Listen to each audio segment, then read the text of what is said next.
लोगों के बीच में देखने को मिलता है तो वो राहुल गांधी और प्रधानमंत्री मोदी होते हैं। तो मोदी जी से रिलेटेड ये खबर है, कांग्रेस पर निशाना साधा है उन्होंने और कहा है कि पाकिस्तान चाहता है कि शहजादे प्रधानमंत्री बन जाएं। दैनिक जागरण ने इस खबर को जगह दी है।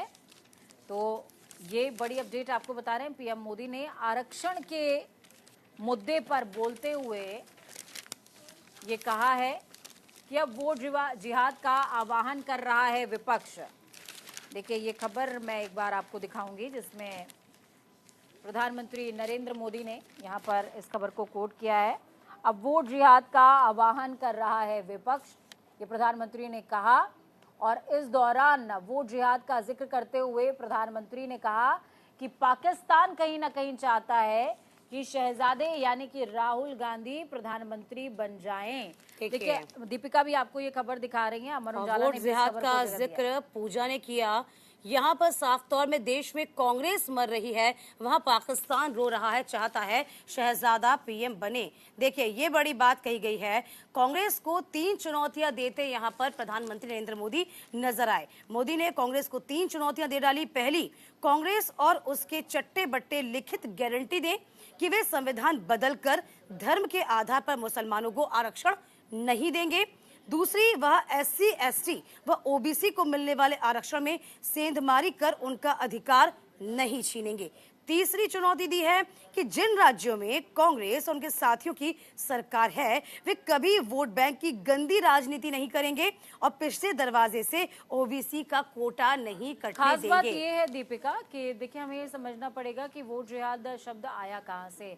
सलमान खुर्शीद की रिलेटिव कह सकते हैं, उनकी भांजी हैं या भतीजी, कजन है, वो जो है नीस उनकी, वो मंच से संबोधित कर रही थी मारियम, और उन्होंने संबोधित करते हुए कहा कि बीजेपी को अगर हराना है तो वोट जिहाद लाना पड़ेगा, यानी कि एक लाइन से वोट जो है वो कांग्रेस को देना पड़ेगा। ये बयान हालांकि 2 से 3 दिन पहले का था।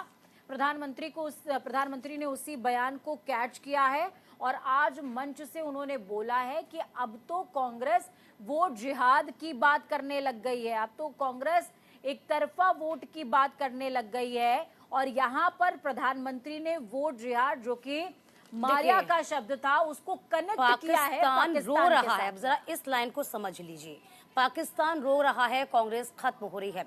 फवाद चौधरी आपको याद होगा पाकिस्तान में मंत्री रहे हैं और हाल ही में वो पत्रकार हैं। फवाद चौधरी ने किस तरीके से बाकायदा ट्वीट किया, ट्वीट करते हुए उन्होंने कहा, राहुल गांधी की तारीफ की, राहुल गांधी को उन्होंने बताया कि ये अप लेवल हैं। इंग्लिश में हालांकि उन्होंने ये पोस्ट किया था और उन्होंने बताया था कि राहुल गांधी की जो सामर्थ्य है वो ज्यादा है। तो यहाँ पर चूंकि पाकिस्तान से तारीफ की गई है, कहा था और कि साफ तौर पे ऑन फायर, बिल्कुल ऑन फायर, यानी कि साफ तौर पर ये मैसेज, अब इसी मैसेज को कैश किया गया बीजेपी के द्वारा। बीजेपी ने कहा कि अब कांग्रेस जो क्यों कह सकते, कांग्रेस यहाँ तो खस्ता हाल है ही, जो पाकिस्तान आटे दाल के लिए भी परेशान था, अब भीख मांगने की उस पे नौबत आ गई है। वहां के हुक्मरान जो रहे हैं वहां कहीं ना कहीं कांग्रेस की तारीफ कर रहे हैं, वो इसलिए क्योंकि वापस से यदि पीएम के दावेदार हो तो कांग्रेस हो, इससे जो मुनाफा होगा, इससे जो फायदा होगा वो कहीं ना कहीं पाकिस्तान को होगा। ये जो बड़ी बात है, ये गुजरात में कहते प्रधानमंत्री नरेंद्र मोदी नजर आए हैं। ये एक बड़ा मैसेज है, एक तीर से एक नहीं कई निशाने साधने की कोशिश प्रधानमंत्री नरेंद्र मोदी की रही। हालांकि देखिए जब इंटरनेशनल लेवल पर कोई पत्रकार एनालिसिस करता है